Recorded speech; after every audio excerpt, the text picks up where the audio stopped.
আচ্ছা, আজকে আমরা ফাংশন অফ সেভারাল ভেরিয়েবলস নিয়ে পড়াশোনা করব। বেসিক্যালি এটা আমাদের খুব ইম্পর্টেন্ট একটা চ্যাপ্টার। আমরা আগেও পড়েছি, ওয়ান ভেরিয়েবল ফাংশন নিয়ে পড়াশোনা করেছি। তার আগে আমরা প্রথম জেনে নেব লিমিট অফ আ ফাংশনটা কি বেসিক্যালি, ঠিক আছে? তো লিমিট অফ আ ফাংশন এটা আমরা জানবো অবশ্যই কিসে, সেভারাল ভেরিয়েবল, মানে এখানে একটার বেশি ভেরিয়েবল থাকবে, দুটো তিনটে চারটে থাকতে পারে। যেমন ধরো আমরা আগে যে ফাংশন পড়েছি, তো f(x = x²), এখানে আমি যদি x এর ভ্যালু 1 বসাই তাহলে f of 1 হচ্ছে 1। এখানে দেখো ভেরিয়েবলটা ছিল একটা, শুধু x এর উপর ডিপেন্ড করেছিল। লাইক তুমি আরো নিতে পারো, যেমন f(x = x + 2 x³ + 2 x³ + 2 দিয়ে নাও। তো এগুলো সব সিঙ্গেল ভেরিয়েবল ফাংশন, একটা ভেরিয়েবল ছিল। এবার সেভারাল ভেরিয়েবলের ক্ষেত্রে কি হবে, এখানে একের অধিক ভেরিয়েবল হবে। লাইক ফাংশনটা দেখতে হবে f of xy, f of xyz, মানে ভেরিয়েবলের সংখ্যা এখানে দুটো, এখানে তিনটে। f of xy একটা ফাংশন নিয়ে নাও, like most common function x² + y²। xyz এর যদি নিয়ে নাও, আমি সবথেকে কমন গুলো নিচ্ছি xyz। তো এটা হচ্ছে দুটো ভেরিয়েবলের ফাংশন, এটা তিনটে ভেরিয়েবলের ফাংশন, এটা সিঙ্গেল ভেরিয়েবল। তো আমরা এই ফার্স্ট ওয়ান ভেরিয়েবল ফাংশনের কিন্তু কাজকর্ম রিয়াল অ্যানালিসিস অলরেডি পড়ে ফেলেছি। লিমিট, কন্টিনিউটি, ডিফারেন্সিয়েবিলিটি এগুলো নিয়ে আমরা আলোচনা করে ফেলেছি। এবার যেটা এখানে আলোচনা করব সেভারাল ভেরিয়েবল ফাংশন নিয়ে। তো দুটো বা তিনটে ভেরিয়েবল নিয়ে আমরা প্রথম স্টার্ট করছি, দুটো ভেরিয়েবল ফাংশন নিয়ে, কারণ মেইনলি দুটো আর তিনটে নিয়ে বেশি আলোচনা হয়। এই সেকেন্ড ভেরিয়েবল ফাংশনে দুটো ভেরিয়েবল নিয়ে আগে বুঝে নিই, তারপর আমরা তিনটে ভেরিয়েবলে যাব। তো দুটো ভেরিয়েবলের লিমিট অফ আ ফাংশন কি? প্রথমে আমি একটা ফাংশন ধরে নিচ্ছি যে f of xy be a function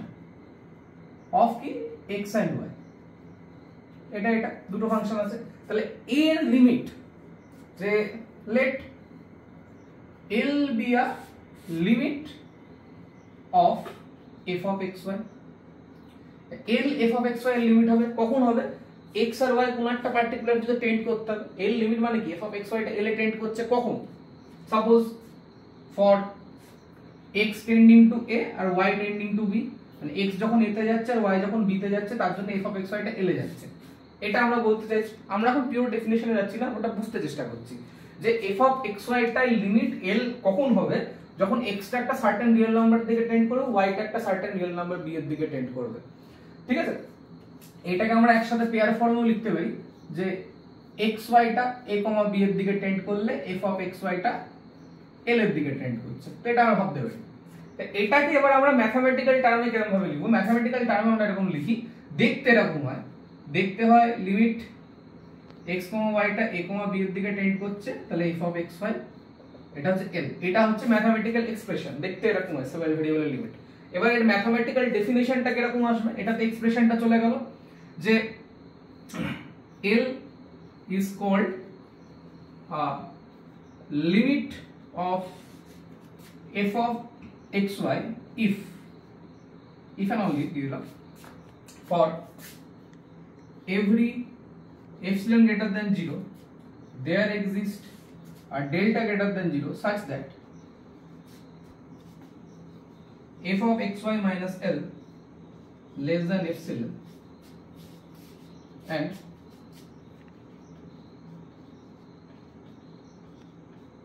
mod of x minus L less than delta, mod of y minus b less than delta। তার মানে কি x আর a এর x এটা মানে কি, এটা বেসিক্যালি অবশ্যই এটা 0 থেকে বড়, এটাও 0 থেকে বড়। তার মানে এই যে ভ্যালুটা, মানে x টা x minus a এর একটা ডেল্টা থেকে যদি ছোট হয়, মানে x টা যদি a এর দিকে টেন্ড করে আর y টা যদি b এর দিকে টেন্ড করে, তাহলে f of xy টা L এর দিকে টেন্ড করবে। ঠিক আছে, তাহলে এটাই ডেফিনিশন। কারণ আমরা যা ফার্স্ট ভেরিয়েবল, মানে একদম প্রথমে আমরা পড়েছিলাম ওয়ান ভেরিয়েবলের জন্য যে f of x এর লিমিটটা L হবে যদি সাপোজ আমরা যেটা শিখেছি যে limit x tends to a f of x টা L। এটা মানে কি বলতাম যে for every epsilon greater than 0 there exists a delta greater than 0 such that fx minus L টা less than epsilon হবে যদি x minus এটা less than delta হয়। এটা আমরা ওয়ান ভেরিয়েবলের ক্ষেত্রে শিখেছিলাম। টু ভেরিয়েবলের ক্ষেত্রে শুধু কি হবে, ফাংশনটা f of xy হয়ে যাবে, লিমিটটা L হয়ে যাবে, epsilon যেমন আছে epsilon সেরকমই থেকে যাবে, x minus এটা less than delta, আরো একটা ভেরিয়েবল আসবে y minus b টা less than delta। এটা খুব ইজি ব্যাপার। এবার epsilon delta আমরা জানি এপসিলন যদি পাই, এপসিলনের জন্য ডেল্টা পাবো, ডেল্টার জন্য এপসিলন পাবো, এরকম। তো এটা হচ্ছে আমাদের পিওর ডেফিনেশন। ডেফিনেশন থেকে এখানে আমাদের কিছু एग्जांपल আমরা দেখতে পাবো যে কিভাবে ব্যাপারগুলো অ্যাকচুয়ালি অ্যাপ্রোচ করা হয়, সেটা আমরা একটু দেখে নিই। যে ধরো এখানে মেইন ইস্যু যেটা হচ্ছে লিমিট ক্যালকুলেট করাটা। মানে একটা ওয়ান ভেরিয়েবলের ক্ষেত্রে লিমিট ক্যালকুলেট করাটা খুব ইজি ছিল, টু ভেরিয়েবলের ক্ষেত্রে লিমিট ক্যালকুলেট করাটা তো ইজি নয়, ঠিক আছে? লাইক আমি একটা एग्जांपल নিলাম f of xy, আমি বললাম এটা xy by x square plus y square. বলো তুমি সাপোজ এই লিমিট ক্যালকুলেট করো যখন xy টা 0,0 মানে অরিজিনে যখন যাচ্ছে তখন তুমি এই লিমিট ক্যালকুলেট করো। তো আগে কি দুম করে বসিয়ে দিতে পারো না, 0/0 ফর্ম চলে আসবে, তাই না? এর প্রথম আমাকে জানতে হবে এই লিমিটটা এক্সিস্ট করছে কিনা। কারণ যদি লিমিট এক্সিস্ট করে, কারণ আমাকে লিমিট ফাইন্ড করতে বলেছে, find the limit, find the limit, লিমিটটা ফাইন্ড করতে বলেছে, ঠিক আছে? তো এর লিমিট আগে এক্সিস্ট করছে কিনা আমাকে দেখতে হবে, তারপর লিমিট কি হবে কেন হবে সেটা আমরা জানবো। তাই লিমিট এক্সিস্ট যদি করতে হয় তো আমরা জানি যে লিমিট যদি এক্সিস্ট করে তাহলে এই ভ্যালুটা মানে এই যে আমরা জানি যে এই যে কোনো ফাংশন fx যদি থাকে একটা ফাংশন, সেটা লিমিট আছে, তার মানে ইউনিক লিমিট আছে, মানে যে কোনো পয়েন্ট, যে পয়েন্টটা তুমি নিচ্ছ, মানে ধরো আমি এখানে 0 পয়েন্টটা যদি ভাবনা চিন্তা করি যে x = 0 তে, তার মানে x = 0 নেইবারহুড, মানে 0 এর আশেপাশে, 0 তে তো যেতে পারবো না, 0 এর আশেপাশে fx এর লিমিট অলওয়েজ সেম থাকবে, ইউনিক থাকবে, এর লিমিট চেঞ্জ হবে না। মানে 0 প্লাসেও যা লিমিট হবে, 0 মাইনাসেও তাই লিমিট হবে, 0 পয়েন্টে তাই, তাহলে সেই ক্ষেত্রে আমরা বলতে পারি যে fx এর ইউনিক লিমিট আছে। তো এই ক্ষেত্রেও একই গল্প, যে 0,0 তে লিমিট খুঁজতে বলেছে, যদি লিমিট থেকে থাকে যে ইফ এটা লিমিট এক্সিস্ট করে, দেন কি বলবো 0 নেইবার, মানে 0 তে আমি যে দিক দিয়েই পৌঁছাই না কেন, 0 নেইবারহুড যেটা আগে যেটা আমরা ওয়ান ডাইমেনশনাল ক্ষেত্রে নেইবারহুড পাচ্ছিলাম,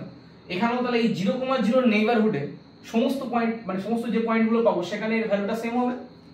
এইবার এর 0,0 নেইবারহুডটা কিন্তু বিরাট বড়, কারণ কি তুমি টু ডাইমেনশনে চলে এসছো, হ্যাঁ টু ডাইমেনশনে যখন চলে আসছো তখন এইটা হচ্ছে 0,0। এবার এর নেইবারহুডে কি তুমি আগে যদি এপসিলন রেডিয়াস নিয়ে নাও খুব ছোট, তাহলে তুমি একটা সার্কেল পেয়ে যাবে, একটা বড় সার্কেল, ওই সার্কেলের মধ্যে যেগুলো পয়েন্ট আছে সেই পয়েন্টগুলোতে যদি লিমিটটা পেয়ে যাও সেম হয় তাহলেও হতে পারে। এবার আমাকে তো 0,0 তে অ্যাপ্রোচ করতে হবে, তাই না? 0,0 তে আমি লাইক ধরতে পারো y = mx লাইন, এটাও কিন্তু 0,0 তে অ্যাপ্রোচ করে, y = এই যে একটা প্যারাবোলা নিলাম একটা সুন্দর ভাবে, তো y² = mx, এও সরি y² = mx না, এটা x² = my, এও কিন্তু 0 কে অ্যাপ্রোচ করে, y² = mx, এও কিন্তু 0 কে অ্যাপ্রোচ করে। মানে আমি যে দেখো 0,0 তে যাওয়ার অনেকগুলো পথ আছে, যেমন তিনটে পথ আমি এমনি দেখতে পেলাম, y = mx একটা পথ, x² = my একটা পথ, y² = mx একটা পথ, প্রত্যেকটা পথে দেখো x আর y কিন্তু অরিজিন হয়ে যাচ্ছে। এবার যদি এই ফাংশনটার লিমিট এক্সিস্ট করে এবার বা ইউনিক হয়, তাহলে কি বলবো, যে কোনো পথে যে কোনো একটা পথ যদি আমি চুজ করি, বা y = mx চুজ করলে যা লিমিট পাবো, x² = my চুজ করলে যা লিমিট পাবো, y² = mx চুজ করলে যা লিমিট পাবো, তিনটে লিমিটই কিন্তু সেম হবে। মানে এই ফাংশনটা এই পার্টিকুলার কোনো কার্ভের উপর আর ডিপেন্ড করবে না, ওটা জাস্ট ওই পয়েন্টের উপর, বুঝে যাবে, কোন পাথ চুজ করছি সেটার উপর ডিপেন্ড করবে না, সেই পাথটা যদি 0, 0 হয়ে যায় তাহলে লিমিটটা সেম হবে। এটা হচ্ছে মেইন ব্যাপার। তাহলে জাস্ট আমরা একটা চেক করছি যে let us take y = mx path. কেন y = mx পাথ নিলে যখন x টেন্ডিং টু 0 হবে y টেন্ডিং টু 0 হবে, y = mx টা 0,0 দিয়ে যাচ্ছে। আচ্ছা তাহলে f of x, y এর জায়গায় কি বসিয়ে দিতে পারি, mx। আচ্ছা এবার দেখো যেই mx বসাবো, x mx, y এর জায়গায় mx বসিয়ে দিলাম, x² থাকে, y² জায়গায় m² x², তার মানে mx² by x² plus m² x², তাহলে x² টা যেই ক্যান্সেল আউট হয়ে যাবে, আমি এটা মুছে দিচ্ছি এখানটা,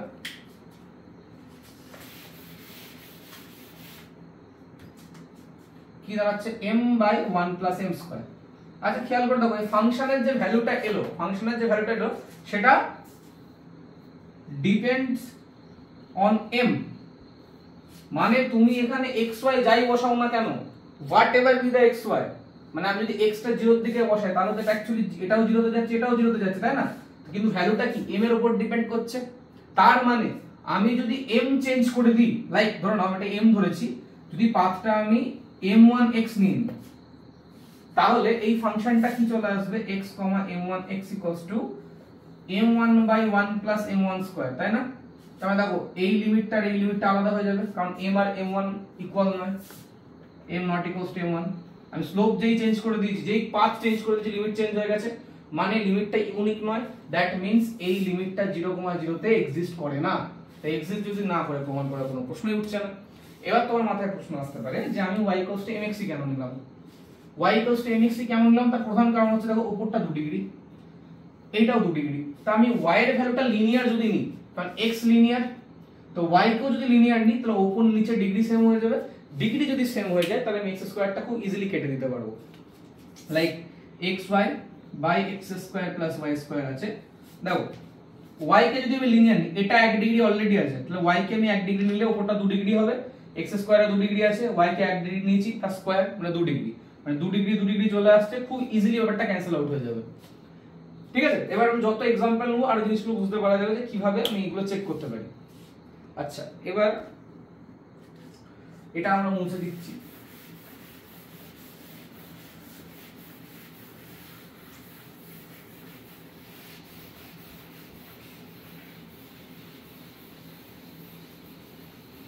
এবার যদি আমরা পরের কোন একটা ইয়েতে যাই যে কিভাবে আর কি নেওয়া যেতে পারে হ্যাঁ এটা নিন একটা ফাংশন আছে f of xy দেওয়া আছে এরকম ভাবে যে x2y by x to the power 4 plus y square যখন অবশ্যই এটা নিচে 0 হওয়া যাবে না কন্ডিশনও তাই x to the power 4 plus y square not equals to 0 এটা 0 হওয়া যাবে না এই কন্ডিশন দেওয়া আছে আর হচ্ছে 0 if x plus y টা 0 এইটা দেওয়া আছে বলতে লিমিট পাওয়া যাবে কিনা দেখো ঠিক আছে বা লিমিট এক্সিস্ট করে কিনা সেটা দেখো কোথায় অবশ্যই দেখে বুঝতে পারছো 0 0 এর কথাই বলা হচ্ছে ঠিক আছে at 0,0 হ্যাঁ এটা দিয়ে খুঁজতে বলা হচ্ছে লিমিট তো কিভাবে লিমিট খুঁজবে দেখো এটা তো ক্লিয়ার 0 0 বসালে x plus y টা 0 হচ্ছে মানে তো 0 ঠিক আছে কোনো অসুবিধা নেই মানে এটা আরো পয়েন্টে 0 হবে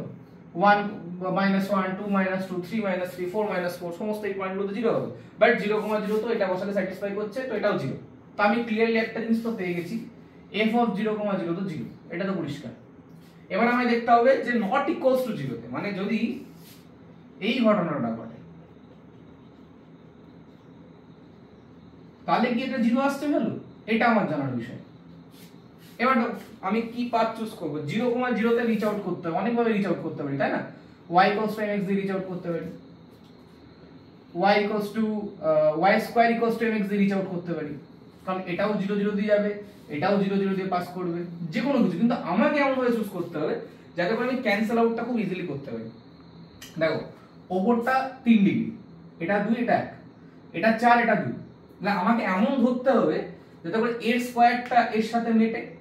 তো কোথাও না কোথাও তুমি দেখো y কে এটা 2 আছে এটা ম্যাক্সিমাম 4 মানে উপরটাকে 4 বানাতে হবে তাহলে y কে যদি আমি এরকম নি y = mx² যদি কোনো কার্ভ নিই কারণ এও 0 0 দিয়ে যাচ্ছে তাহলে কি হবে লিমিট দেখো এখানে y = mx x² কার্ভটা যদি আমি চুজ করি তাহলে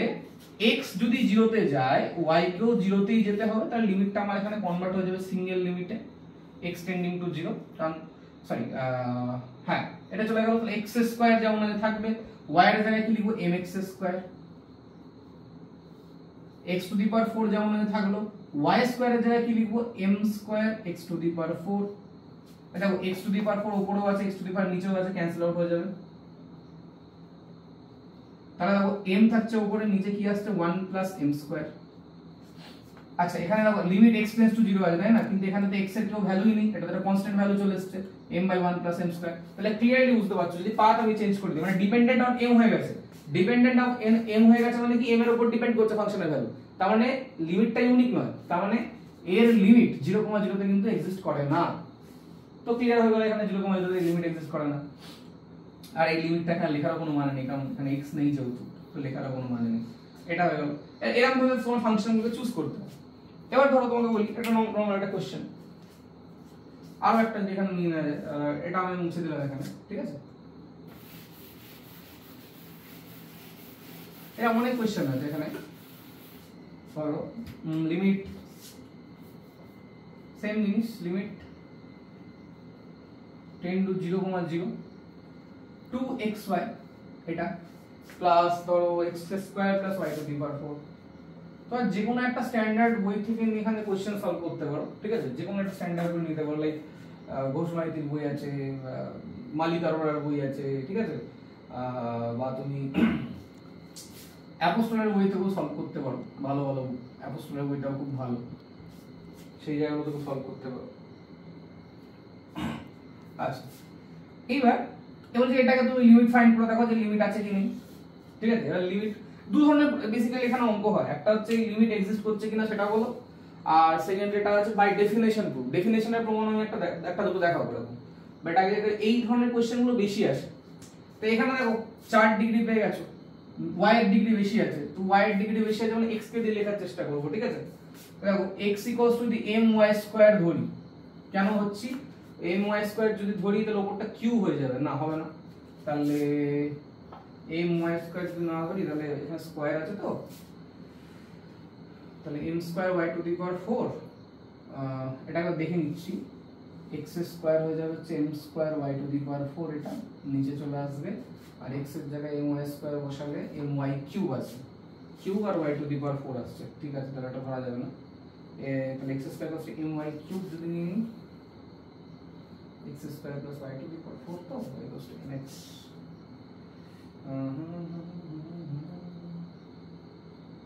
এটা কি চলে আসছে, এবার দেখছি, সাইডে একবার চেক করে দেখে নিচ্ছি। 2x এর জায়গায় my² y বাই x² টা হচ্ছে m²y⁴, হলো m² + 1 y⁴, তাহলে 2m বাই m² + 1, নিচে চলে আসবে একটা y, না এটা নেওয়া যাবে না, কারণ নেওয়া যাবে নিচে y চলে আসছে, এখানে ভ্যালু গন্ডগোল চলে আসছে, এটা নেওয়া যাবে না। তাহলে এখানে x² y⁴ যদি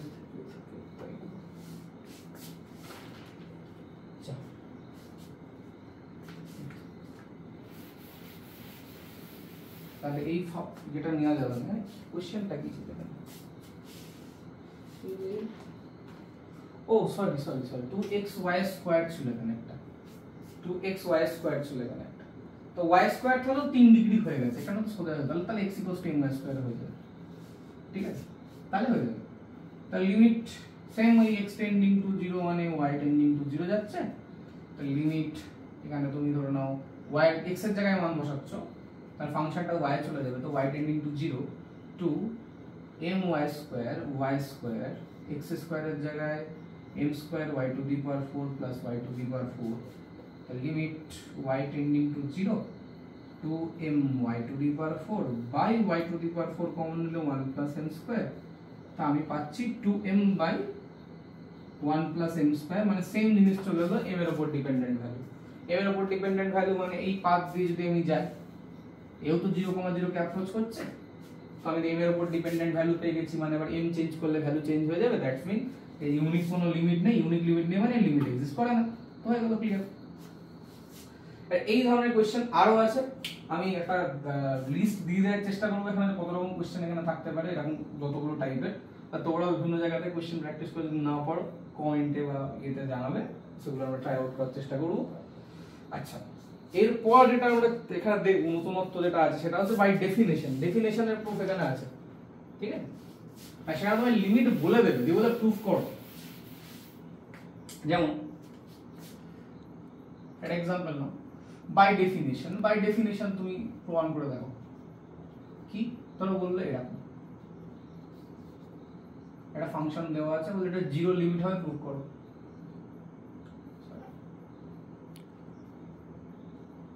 এটা লিমিটটা যে 0 হবে প্রুফ করো, মানে 0 বলে দিয়েছে তোমাকে বাই ডেফিনেশন প্রুফ করতে হবে। এবার এই ধরনের কোশ্চেন আমরা দু রকম ভাবে খুব ইজিলি সলভ করতে পারি, ঠিক আছে। একটা হচ্ছে ক্লিয়ারলি দেখে বুঝতে পারছো, তুমি ডেফিনেশনটা মনে করো, ডেফিনেশনটা কি ছিল, এটা হচ্ছে আমার ফাংশন অফ এক্স ওয়াই, মানে এইটা হচ্ছে আমার এফ অফ এক্স ওয়াই, ঠিক আছে, এইটা হচ্ছে আমার এল, এ হচ্ছে এল, এইটা হচ্ছে আমার এক্স কমা এটা এ, এটা বি, ঠিক আছে। তো আমরা প্রথম এক্স দেখো, F of X Y minus এলটা লেস দ্যান এপসিলন দেখাতে হতো, তো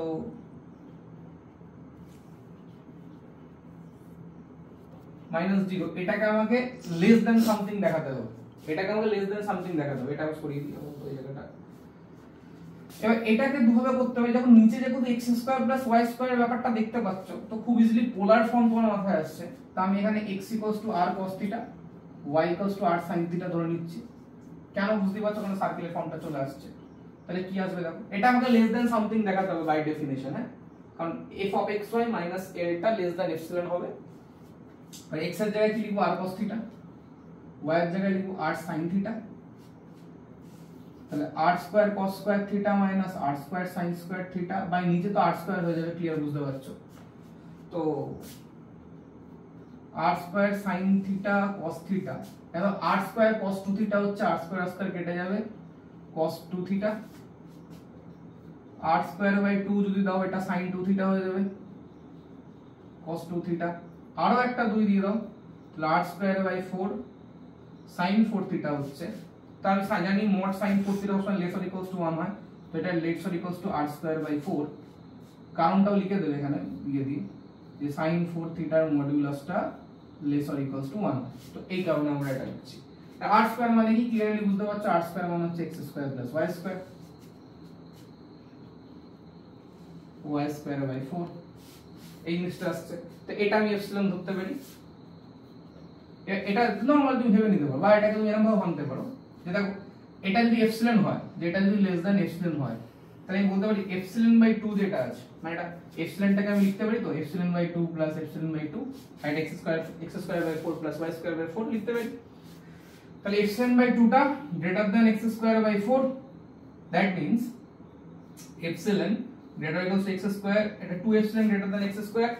তাহলে আমি যখন মডুলাস চাপিয়ে দিই, ঠিক আছে, তো mod x less than root over 2 epsilon, এটা হচ্ছে আমার ডেল্টা। আর সিমিলারলি আমি পাবো mod y less than root over 2 epsilon, এটা আমার ডেল্টা। আর এটা তো আমি এপসিলন অলরেডি ধরে নিয়েছি যে বোঝানোর জন্য বলা, ঠিক আছে। তাহলে এই যে ভ্যালুটা লেস দ্যান এপসিলন পেয়ে গেছি আমি কিসের জন্য, যখন mod x টা less than delta, mod y টা লেস দ্যান ডেল্টা, তো for each epsilon greater than 0 there is a delta such that mod x less than delta, mod y less than delta. Definition proof হয়ে গেছে। মানে definition যদি proof হয়ে গিয়ে থাকে তার মানে কি এই ফাংশনটা 0 তে টেন্ড করছে, বাই ডেফিনিশন প্রুফ হয়ে গেল। তো এই একটা মেথড আছে যেটা পোলার ফর্ম ইউজ করে আমরা করলাম, আর একটা আছে ইন জেনারেল যেটা নরমালি তুমি ভাবতে পারো, সেটা কেমন, এটা যদি হয়ে গিয়ে থাকে দেখানো পজমস করে, আমি পরেরটা দিচ্ছি।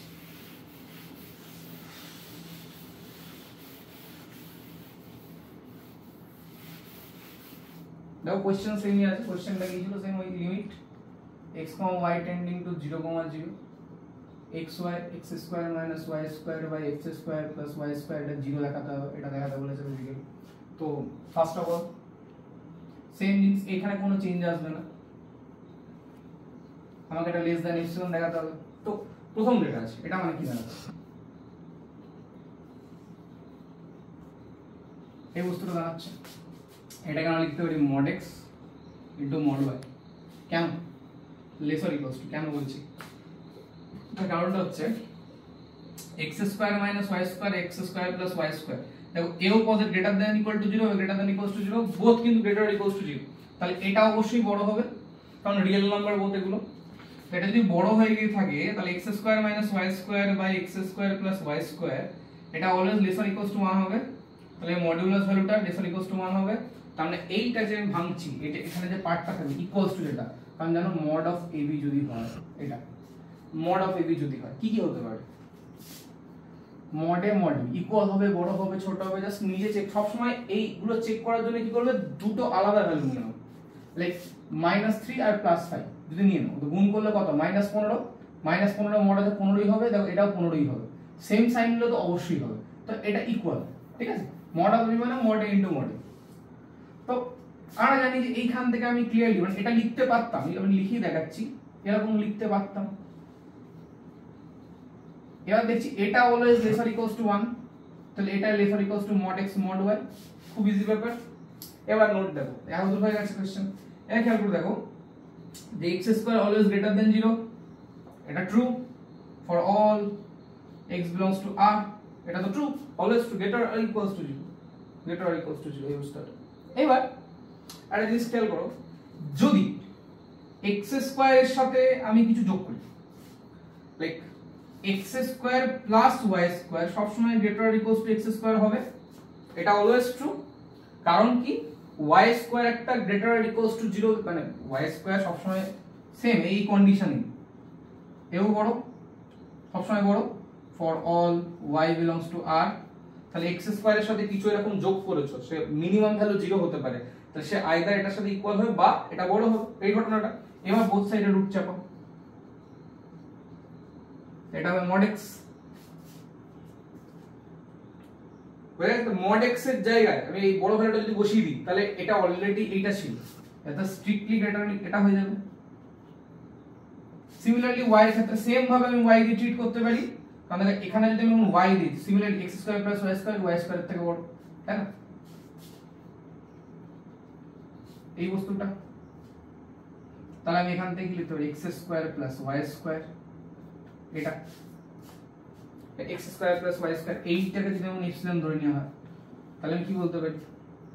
খুব ইজি ব্যাপার, যে x minus 0 whole square plus y minus 0 whole square, এই ভ্যালু এটা এপসিলন হচ্ছে, এটা এপসিলন হচ্ছে। কি ডেল্টাটা কি দেখো, ডেল্টাটাও খুব ইজি, কারণ তুমি mod x mod y যখন লিখেছো তখন কিন্তু অলরেডি ট্রু হয়ে গেছে। কিভাবে ট্রু হয়ে গেছে, x minus 0 less than delta, y minus 0 less than delta,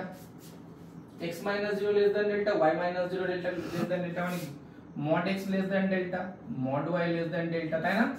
তো mod x mod y কিন্তু অলরেডি এখানে ডেল্টা স্কয়ার হয়ে গেছিল, এই ডেল্টা স্কয়ারটাই বেসিক্যালি লেস দ্যান এপসিলন ছিল, যেটা আমরা ঘুরিয়ে দেখালাম, যেটা এরকম ভাবেও তুমি করতে পারো। ঠিক আছে, তুমি যদি চাও এই mod x mod y টাকেও কিন্তু এরকম ভাবে লিখতে পারো, যে এটা হচ্ছে এই ফর্ম থেকে mod x minus 0, কারণ এটাতে x y 0 0 তে টেন্ড করছে, তাহলে mod x minus 0 less than delta, mod y minus 0 less than delta, তাহলে mod x less than delta, mod y less than delta, তাহলে এর জায়গায় আমি ডেল্টা বসিয়ে দিতে পারি, এর জায়গায় ডেল্টা বসিয়ে দিতে পারি, তাহলে স্ট্রিক্টলি এখানে একদম এই কেসটা হয়ে যাবে, যেটা ডেল্টা স্কয়ারটা বড় হবে এর থেকে, কারণ এর থেকে ডেল্টা বড় ভ্যালুটা যখন বসাচ্ছি বড় হয়ে যাবে, আমি এটা কি এপসিলন ধরে নিতে পারি বা বড় ধরতে পারি, এটা কি এপসিলন ধরে নিতে পারি, কোনো অসুবিধা নেই। তো সেক্ষেত্রে ডেফিনেশন এরকম ভাবে প্রুফ হয়ে যাবে। যদি এদিক থেকে আসো তাহলে এটা করার দরকার নেই, তাহলে এই ইনইকুয়ালিটি গুলোর দরকার নেই, আর যদি এটা না আসো তাহলে এরকম ভাবে ঘুরিয়ে করতে পারো। এবার যেটা তোমাদের সুবিধা লাগবে, তবে আমি বলবো যদি পোলার ফর্ম দেখে যদি বুঝতে পেরে যাও, পোলার ফর্মে যাবে, জেনারেলি সোজা হয়ে যায় সামনে কোশ্চেনগুলো। এবার ডেফিনেশন থেকে আরো আমি কতগুলো কোশ্চেন করাবো, ঠিক আছে?